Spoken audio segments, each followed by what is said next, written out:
time flat top trail or loop, I believe, and it's a loop trail, and we decided to take the loop, the part that is most difficult, at the beginning. It's very wooded here.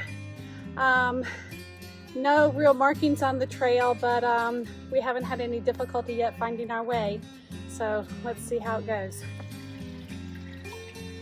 All right, this trail also has several little water hazards.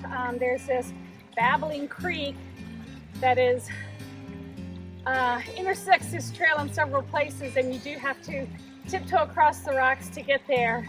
It's very nice to listen to. So let's cross it. Let's keep going.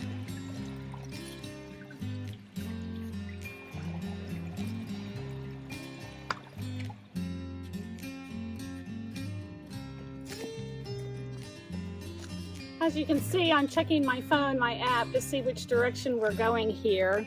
This is the All Trails app, which I find pretty good. It has most of the trails in this region listed on it. And if you're out here wandering around in the woods, it's always good to have either a paper map or something that you downloaded on your phone so you know where the heck you're going, because it's very easy to get lost. Not all the trails are well signed. This one so far has been pretty good. Often the trails just have blazes on the trees, so it's important to pay attention to what blaze you're following when you're wandering around.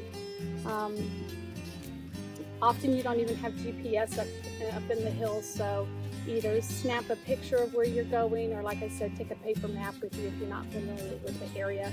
And maybe even let somebody know where you are, somebody who's not on the trip with you, in case you don't come back. So we are debating on going Stanley Gap Trail route or the Flat Creek Loop. They both join together at some point. Not sure which way we're going to go, but we're going.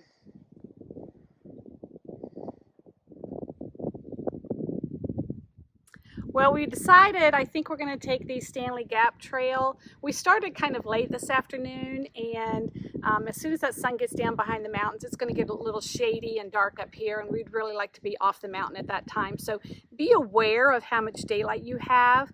Even if it says the sun sets at 5 o'clock, if it goes behind the mountain at 3 o'clock, you're stuck with 2 hours of minimal light. So kind of just be aware of these things and know your limits. So we're going to head up this way a little bit and then just turn around and head back down the trail, and maybe sometime later this week we'll get an earlier start and do the whole thing.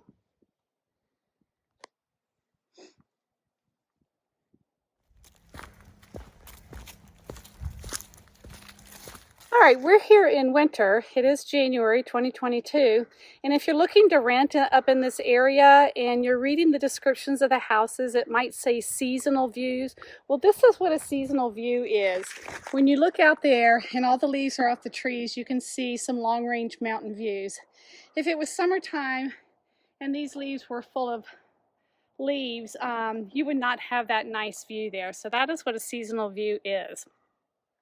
The hike up here so far has been okay. The ascent is not too bad. It's very doable. If you were bringing your dog along on this trip, I would not advise going to the right, but I would take the left path as it's wider. This one's quite rocky and a lot of tree roots that you might trip over, and the dog doesn't have much room to move. Same thing if you're bringing kids. I'd go the other way. As you can see, I've already shed a layer. We've gone about 8/10 of a mile, pretty much all uphill still. We did get to the top of this ridge and have been following it for a while, and now we're going back uphill. But when you're out hiking also, it's important to layer. It's 40 degrees out, so we were chilly at first, and we've worked up a pretty good sweat. So I'm starting to shed layers now, which at some point I'm sure we will be putting back on as the temperature starts to drop again.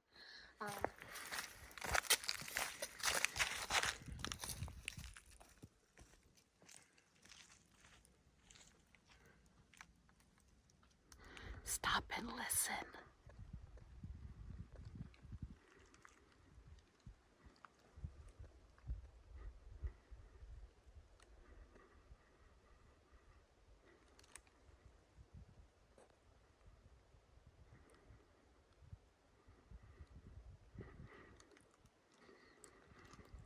It's the sound of silence. Well, looks like we made it to the top. And over there looks to be Blue Ridge.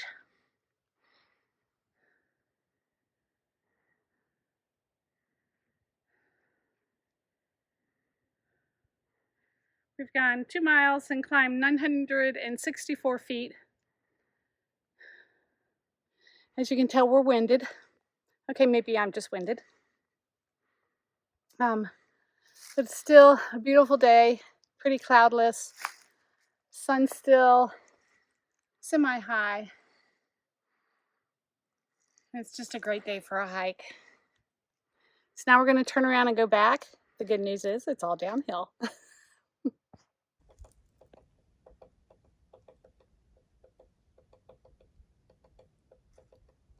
Somewhere around here there's a woodpecker. We hear him pecking.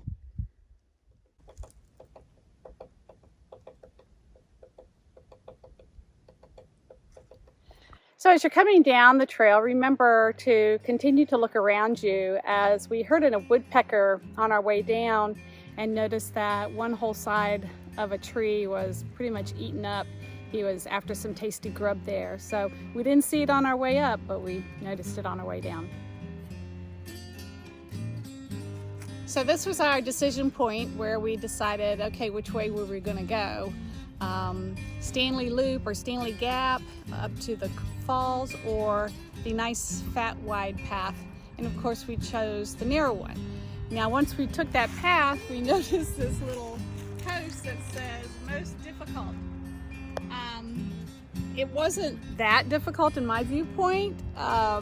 It was narrow, it was rocky, but I think it had the best views and it was a good option.